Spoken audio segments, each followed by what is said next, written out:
an honest review about the reMarkable versus an iPad.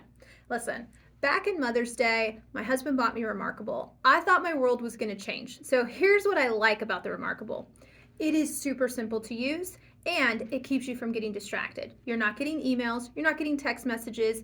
In fact, if you like to write, which I do, journal and write, I've transformed everything into my reMarkable. I no longer, besides my Post-its, have notes all over the place. Those are the pros.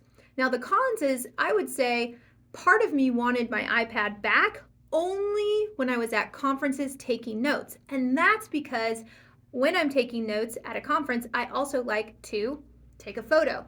So I kept asking myself, the reMarkable versus the iPad. I would say 90% of the time, my reMarkable does everything I need it to do and it keeps me on task. But when I'm at a conference, I like to use Evernote and I like to take photos, and that's the only time that I wish I had my iPad.